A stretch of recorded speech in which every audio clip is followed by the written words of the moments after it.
The silence between pages. The bell rang at exactly 6:17 p.m. 3 minutes later than usual. No one noticed. Except Akiro Han. He paused at the doorway of classroom 3B, his fingers tightening around the strap of his worn schoolbag. The hallway lights flickered once, twice, then steadied, casting long shadows that stretched unnaturally along the floor like reaching hands. That's strange, he thought. The bell is never late. Students poured out laughing, shouting, alive. Their voices echoed too loudly, then abruptly died as they turned the corner. The silence that followed pressed against Akiro's ears, heavy and wrong. He stepped into the hallway. A cold draft brushed his neck. Behind him, the classroom door creaked shut slowly, though no one had touched it. Akiro loved books more than people. Stories made sense. They followed rules. Monsters appeared for reasons. Ghosts had origins. Endings existed.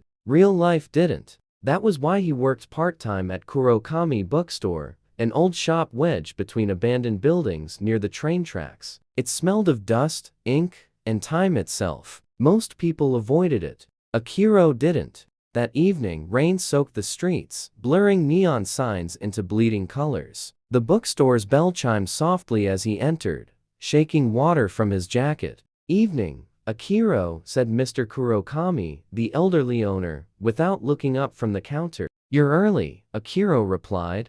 Mr. Kurokami's pen froze mid-scratch. Am I? Akiro frowned. The clock on the wall read 6:17 p.m. Again, his stomach tightened. While shelving books in the horror section, Akiro noticed something new. A thin black volume sat where it hadn't before. No title, no author, just a matte cover that absorbed the light around it. When he touched it, his fingers went numb. Inside, the pages were yellowed but blank, except for the first line, written in uneven ink. If you are reading this, it is already watching you. Akiro swallowed. Cheap trick, he told himself. Old horror trope.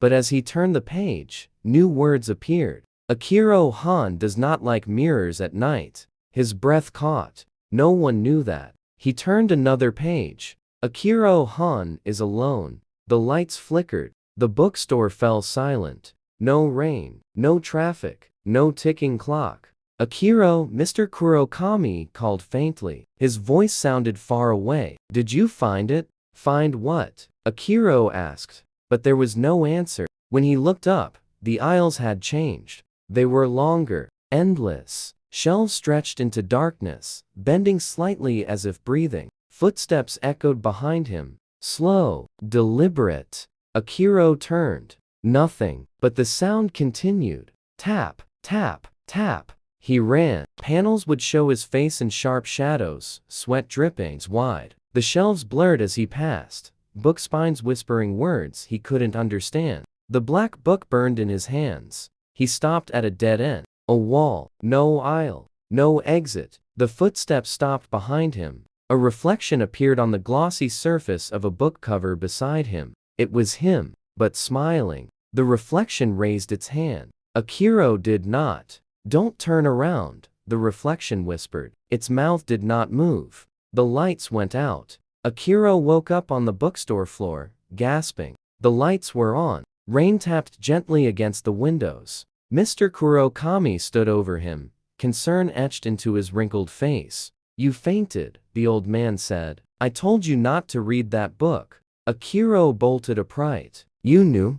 Mr. Kurokami hesitated. That book appears when someone is ready to be read instead. What does that mean? Akiro asked, his voice shaking. Mr. Kurokami's eyes darkened. It doesn't tell stories. It records them. Akiro looked around wildly. Where is it? Mr. Kurokami smiled sadly. You're holding it. Akiro looked down. The book was gone. In its place, his hands, covered in ink. That night, Akiro stood in his bedroom, staring at his reflection. The mirror smiled back. Stop, Akiro whispered. The reflection tilted its head. You opened the book, it said softly. You finished the first chapter. The lights flickered. Akiro stepped back, heart pounding. This isn't real. The reflection's eyes darkened completely. Stories are real, it replied. That's why they survive. The mirror cracked. A hand pushed through. Days passed.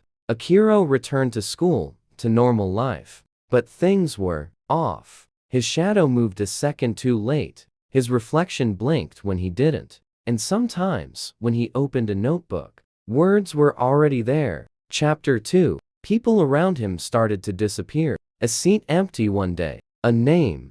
A name erased from attendance. No one remembered them except Akiro. He found the bookstore closed, boarded up, as if it had never existed. But at home, every book he owned now had the same final page. The reader becomes the keeper. The last scene would be quiet Akiro sitting alone in a vast dark library. Endless shelves, endless stories, footsteps echoing far away, not approaching, not leaving. He opens a black book. The first line appears: if you are reading this, Akiro Han is watching you. He smiles not because he wants to, but because the story demands it, and somewhere in the silence between pages, something turns to read the next chapter.